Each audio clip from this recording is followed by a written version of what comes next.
नमस्कार प्यारे बच्चों, जय हिंद। आज हम लोग इस परीक्षा पे आधारित सवाल को हम लोग देखेंगे। तो देखिए, परीक्षा से रिलेटेड क्वेश्चन आ गया है। क्या कहता है, चलिए इस सवाल को हम लोग देखते हैं।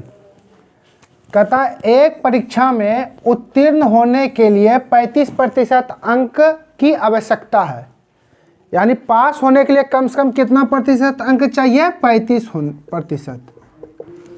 35% अंक चाहिए पास होने के लिए। अगर 35 से पॉइंट प्रतिशत भी कम होगा तो वह परीक्षा में फेल हो जाएगा। और आगे देखिए, एक अभ्यर्थी को 40 अंक मिला। कितना अंक मिला? 40 अंक। उसको नंबर कितना दिया गया था? 40 अंक। 40 अंक नंबर दिया गया था और वह 30 अंकों से अनुत्तीर्ण हो गया। यानी कहने का मतलब है कि वह फेल हो गया 30 अंकों से।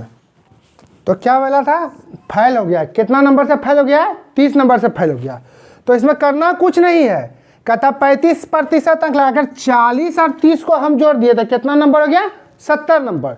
तो 70 नंबर कम से कम के हो गया। ये आपका 70 नंबर इक्वल टू 35। यानी कहने का मतलब 35% बराबर कितना हो गया? 70 नंबर, है ना। चूंकि क्या बोला कि न्यूनतम प्रतिशत अंक चाहिए 35%, लेकिन 40 नंबर लाया है और 30 अंकों से फेल हो गया। अगर हम 30 अंक को जोड़ देंगे तो कम से कम वो जो 30 अंक से फेल आता वो तो कम से कम 70 नंबर आ जाएगा। इधर हो गया कम से कम 70 और उधर कितना प्रतिशत में हो गया? कम से कम 35%। तो इधर प्रतिशत में हो गया, उधर नंबर में हो गया। यानी 35% बराबर कितना हो गया? 70। कहता है परीक्षा के अधिकतम अंक कितना थे? तो 100% की बात बता रहा है। 100% बराबर व्हाट? कुछ नहीं करना बच्चों, 70 गुना 100 को यहाँ आ गया। कितना हो गया? 100 बटे 35। यानी 35 दूनी 70 इक्वल टू 200। यानी अधिकतम कितना अंक था? 200 नंबर का एग्जाम था। सीखे? ठीक है। तो चलिए इस प्रकार हम अगले सवाल को देखते हैं। इस सवाल में किसी परीक्षा को उत्तीर्ण होने के लिए 40% अंक चाहिए। यानी कम से कम कितना अंक चाहिए? 40%।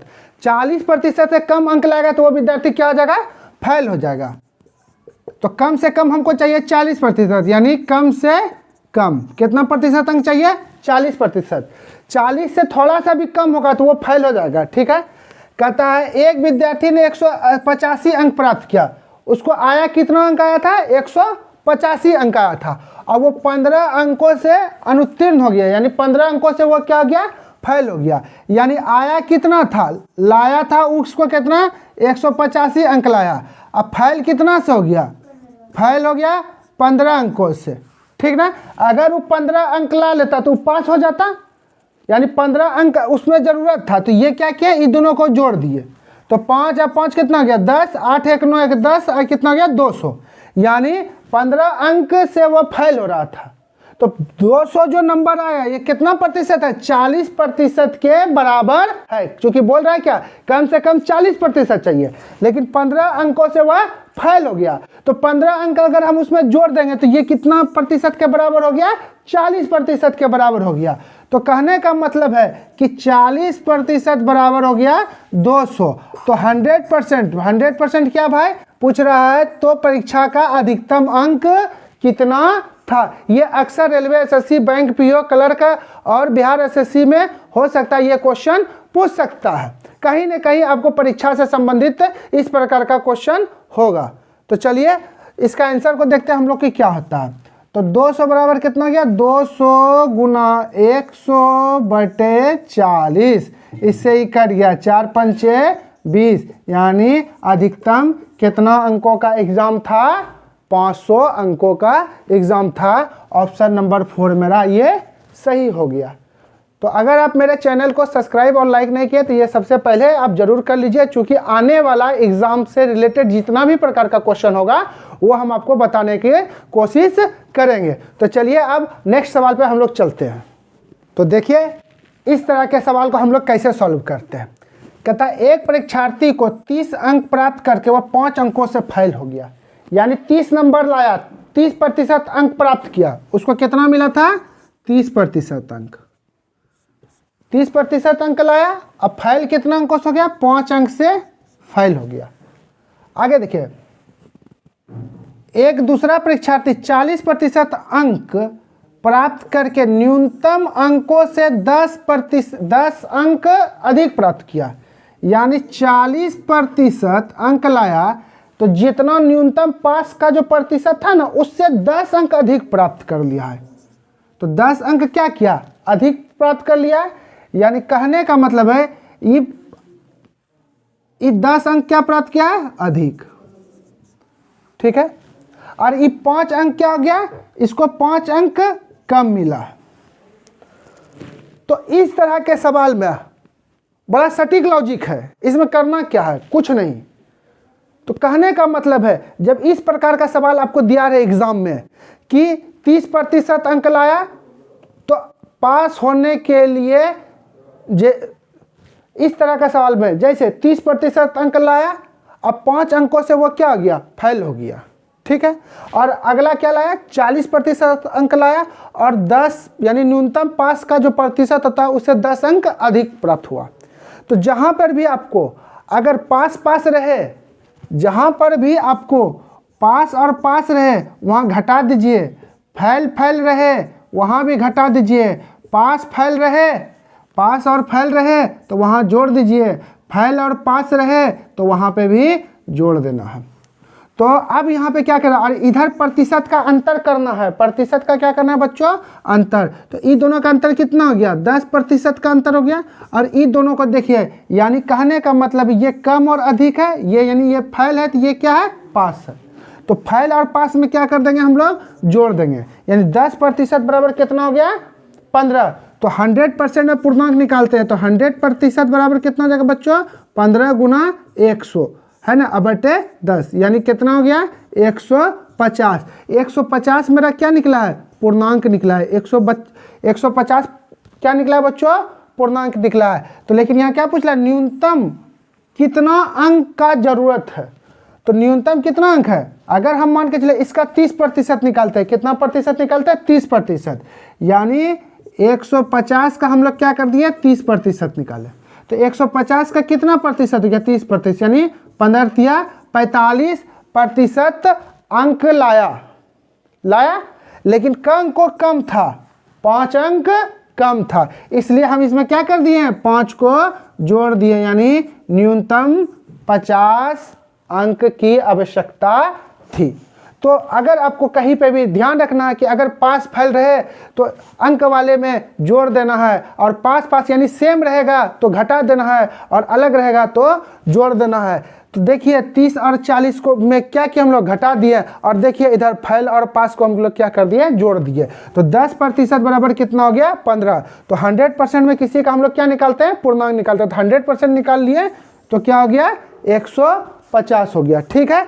और फिर 150 जब निकाले तो न्यूनतम कितना अंक चाहिए था? 30% अंक चाहिए था।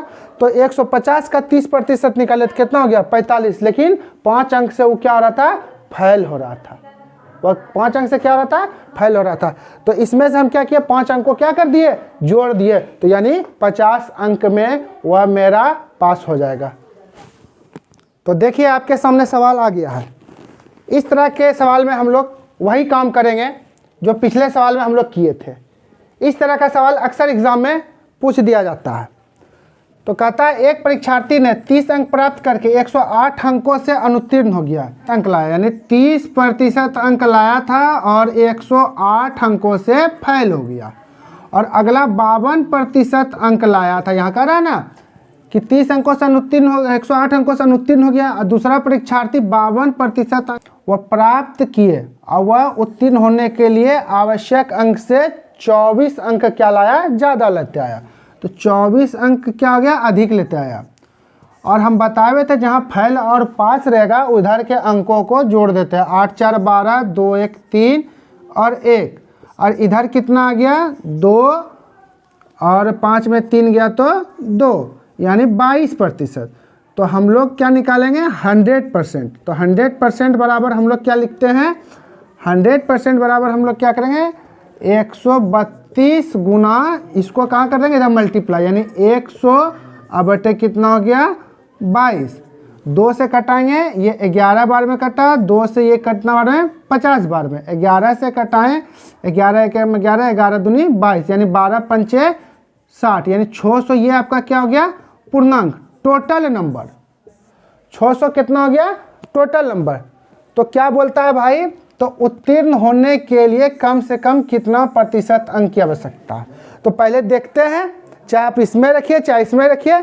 तो उत्तीर्ण पहले वो लाया कितना था, 30% अंक लाया था, यानी 600 का हम लोग कितना प्रतिशत निकाल लेंगे 30%। तो 600 का 30% कितना हो गया 100, इससे कट गया, यानी 180 नंबर लाया था, 180 नंबर लाया। और फैल कितना अंकों से हो गया था 108 नंबर से, यानी 108 नंबर को हम लोग इसमें क्या कर दिए ऐड कर दिए, 8 1 1 2, यानी कम से कम पास होने के लिए आपको 288 कम से कम 288 नंबर चाहिए। लेकिन यहाँ क्या पूछा, अंक नहीं पूछ करके प्रतिशत दे दिया है। तो चलिए प्रतिशत को हम लोग देखते हैं। तो प्रतिशत के लिए हम लोग क्या करेंगे भाई, प्रतिशत के लिए हम लोग क्या करते हैं, आप जानते हैं कि जितना नंबर आया 288 गुना 100, अब बेटे क्या करते हैं 600 से भाग दे देते हैं, पूर्णांक से हम लोग भाग दे देते हैं। तो कुछ नहीं करना, ये 2 जीरो से ये 2 जीरो कट गया, 6 चौके 24 और 4 6 48, यानी 48%। ये मेरा चौथा नंबर ऑप्शन सही हुआ। तो कहने का अर्थ है कि अगर हम आपको बार बार बताए हुए हैं कि जहां फैल और पास रहेगा तो वहां पे हम लोग जोड़ देंगे, जहां फैल रहेगा वहां हम लोग घटा देंगे, ठीक है। तो उसी प्रकार 30% अंक लाया था, 108 से फैल हो गया, 52% अंक लाया तो जितना नंबर था उससे 24 नंबर अधिक लेते आया। तो ये दोनों को हम लोग क्या कर दिए जोड़ दिए, और इधर का हम लोग क्या कर दिए अंतर कर दिए। तो 22% बराबर 132 नंबर। तो 100% में क्या हो जाएगा मेरा पूर्णांक निकालेंगे। क्यों निकालेंगे पूर्णांक, क्योंकि हमको तो टोटल पूर्णांक पता होना चाहिए ना। अगर एग्जाम में पूछ देता कितना नंबरों का एग्जाम था, तो कितना नंबरों का एग्जाम था 600, तो 100% का मतलब होता है पूर्णांक। तो 132 गुना 100 अब बटे ये क्या हो गया मेरा 22। तो कहने का मतलब 2 से इसको कटा दिया 50 बार में, 2 से कट गया 22 11 बार में, और 11 से फिर कट गया 12 बार में, 12 गुना 50 तो कितना हो गया 600, 12 पंचे 60, यानी 600 नंबर का टोटल एग्जाम हुआ था। लेकिन बोला क्या कि बोल क्या रहा है कि कम से कम कितना प्रतिशत, यहाँ पूछ रहा है प्रतिशत पूछ रहा है, लेकिन ना कि कम से कम अंक पूछ रहा है। अगर कम से कम अंक पूछता तो हम देख लेते हैं उलाया विद्यार्थी कितना था 30% अंक। तो क्या किया हम लोग 600 का 30% निकाले, यानी 180 नंबर अंक लाया था, यानी 30% बराबर कितना हो गया 180 नंबर अंक। तो 180 नंबर अंक लाया तो क्या हुआ पास हुआ, नहीं हुआ पास। तो 108 नंबर अंक से वह फेल हो गया। इसलिए 180 में 108 को क्या कर दिया हम जोड़ दिए, पहले पास करा दिए। तो कहने का मतलब है कि 288 नंबर कम से कम चाहिए उसको पास होने के लिए। तो कहता है न्यूनतम कितना प्रतिशत, यानी कम से कम प्रतिशत पूछ रहा है। तो कम से कम प्रतिशत मेरा क्या हो गया बच्चों 288, कम से कम नंबर पहले कितना लिखे 288 गुना 100, और टोटल पूर्णांक को हम लोग लिख दिए। ये 0 से ये 0 कट गया, 6 से 48 बार में कट गया। तो इस तरह का सवाल हर एक एग्जाम में कहीं ना कहीं आपको परीक्षाओं से आधारित परसेंटेज का सवाल कहीं ना कहीं आपको देखने को मिलेगा। तो अभी तक अगर मेरे चैनल को अगर लाइक और सब्सक्राइब नहीं किए तो ये सबसे पहले कर लीजिए, चूँकि आने वाला हर एक प्रकार का जो क्वेश्चन, हर एक प्रकार का जो टाइप रहेगा वो हम आप ज़्यादा से ज़्यादा सवाल को हम लोग कम समय में सॉल्व करेंगे। तो आज का वीडियो मेरा यहीं तक रहा। धन्यवाद। जय हिंद।